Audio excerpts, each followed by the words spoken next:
Gjatë diskutimit, Arbery u shpreh se personalisht do të donte që Matteo të fitonte këtë edicion, duke e konsideruar atë një nga figurat që ka lënë gjurmë gjatë sezonit. Megjithatë, ai ngriti edhe një dyshim të fortë për dinamikën e votimeve në momentet e fundit. Sipas Arberyt, Rogerti ka një rreth shumë të madh mbështetësish jashtë shtëpisë dhe kjo mund të ndikojë ndjeshëm në rezultatin final. Ai tha se ka frikë që mbështetja e madhe për Rogertin mund ta çojë atë drejt vendit të parë, madje me një diferencë të madhe në vota. Deklarata më e fortë e Arberyt ishte kur ai la të kuptojë se në prapasken mund të ketë një mobilizim shumë të madh votash për Rogertin, duke përmendur edhe mundësinë që votat të jenë duke u blerë masivisht.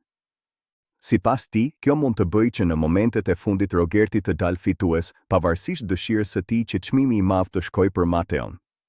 Kjo deklarat ka ndezur diskutime mes ndjekësve të formatit, pasi finalja po afrohet dhe gara duket më e fortë se kurrë.